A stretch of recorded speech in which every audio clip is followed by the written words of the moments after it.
Get. Come on, back! Come on! Yeah, that's it! Come on! You can do it! Come on! Come on! Director!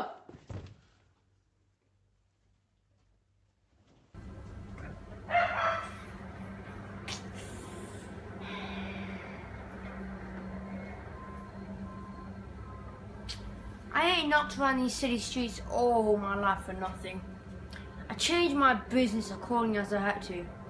Sometimes I was a newsboy, diffusing intelligence among the masses, as I heard somebody say in a big speech he made in the park.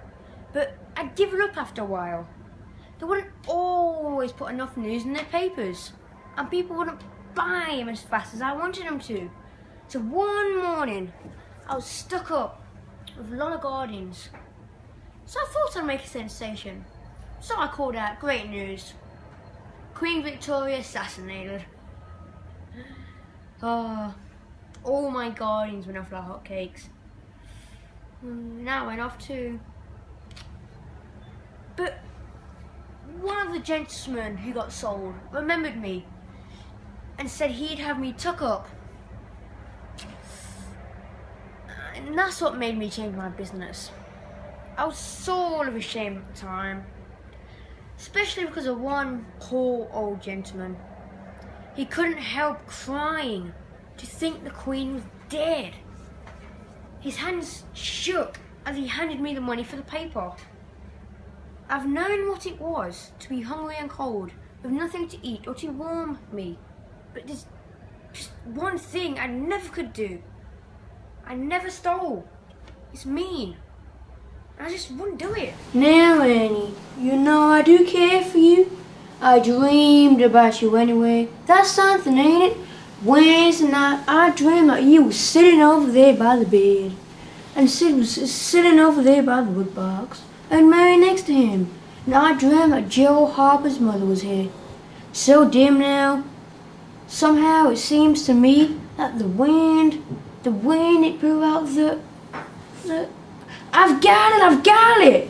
It blew out the candle, and it seemed to me that she said, why, I believe that's it all. Just let me study a moment, just a moment.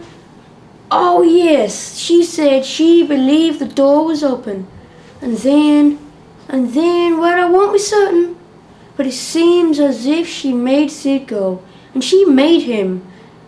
Oh, it's all getting just as bright as day now. Next she said, I want bed. Only mischievous and ham-scam, and not more responsible than I think a colt or something. And then you began to cry.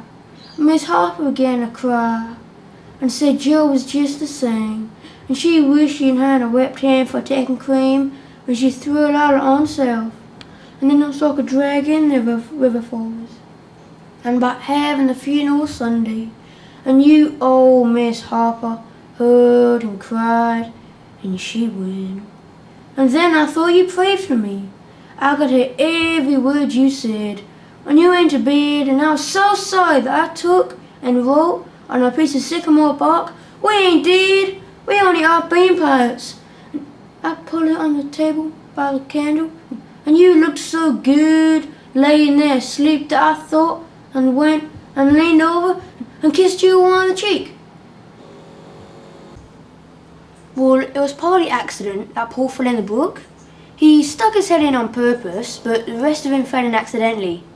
We all was down at the brook, and Pretty Rogerson got mad at Paul about something. She's awful mean and horrid anyway, even if she is pretty, and said that his grandmother put his hair up in cool rags every night.